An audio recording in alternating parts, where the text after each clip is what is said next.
ឆ្នាំជូតពងទេវតាប្រុសធាតុទឹកនាមជាសត្វកណ្ដុរប៉ុន្តែជាកណ្ដុរអ្វីៗហ្នឹងអាហ្នឹងគិតទៅតាមខែទៀតហ្នឹងទន្សាកំណើតគឺនៅថ្ងៃអាទិត្យសិរីសួស្តីធ្លាក់ពីក្បាលប្រព្រំមូលប្រលឹងនៅដើមដូងនិងដើមចេកអញ្ចឹងបើយល់ល្អឲ្យមានដើមដូងដើមចេកហ្នឹងដាំនៅក្នុងភូមិឋានផ្ទះឬក៏មានក្លឹមចេកយើងអាចយកមកដាក់ក្បាលតនេកបានហើយបានដាំដូងដើមចេកទៀតនឹងមានស្រីសួស្តីល្អហ្នឹងហើយបានតិចតិចុំមានលៀបមានចេកនៅក្នុងផ្ទះមនុស្សកើតឆ្នាំជូតនឹងច្រើនតែនិយាយយើងដាច់ខាតបន្តិចហ្នឹងមិនសូវពេលខ្លះមិនសូវចេះញឹមច្រើនទេហ្នឹងមិនសូវចេះញឹមច្រើនទេធ្វើអ្វីទាំងអស់គឺច្រើនតែធ្វើទៅតាមចិត្តគណិតរបស់ខ្លួនឯងហើយយកគំនិតខ្លួនឯងនឹងជាធំពេលខ្លះមិនសូវស្ដាប់ហេតុផលអ្នកដទៃទេហើយបើស្ដាប់ម្ដងមកកាលនិយាយទៅមិនងាយទុកចិត្តមិនងាយជឿជាក់លើណាឆ្នាំជូតនឹងគឺពិបាករកមនុស្សទុកចិត្តនឹងតែម្ដងប៉ុន្តែការនិយាយមានការដឹងខុសត្រូវមានការថាដឹងហាក់ជ្រៅច្រើនជាទីពេញចិត្តធំ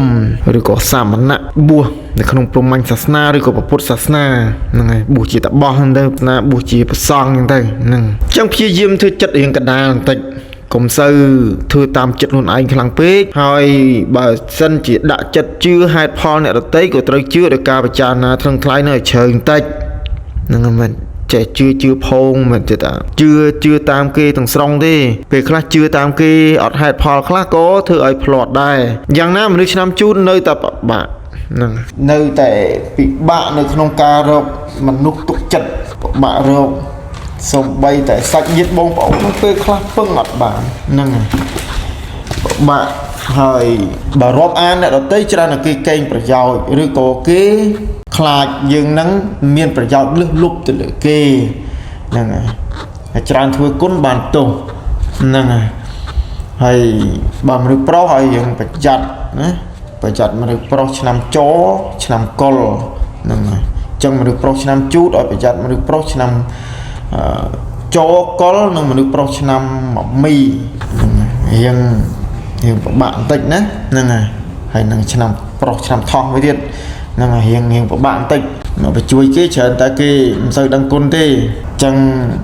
ចាត់ណាប្រយ័ត្នជួយគេបងខាតខ្លួនឯង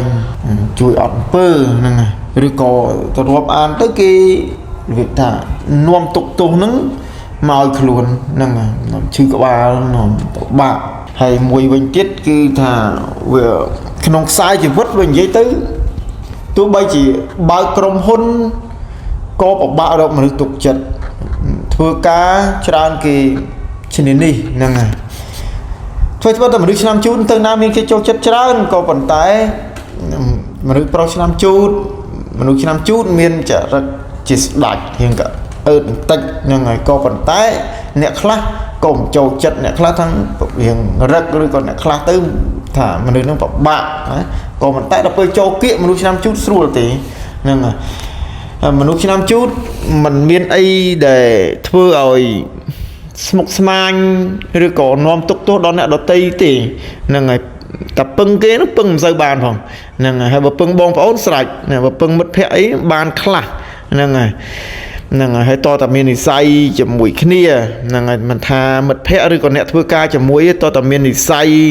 ហ្នឹងហើយឬក៏ឆ្នាំនៅក្នុងនាគតែមួយឬក៏មនុស្សដែលមានចិត្តឈឺឆ្អាលឬក៏គិតប្រយោជន៍រួមជាធំហ្នឹងហើយបើមនុស្សគិតតែប្រយោជន៍ផ្ទាល់ខ្លួនអាហ្នឹងគេមិនអីណែយកចិត្តទុកដាក់យើងទេ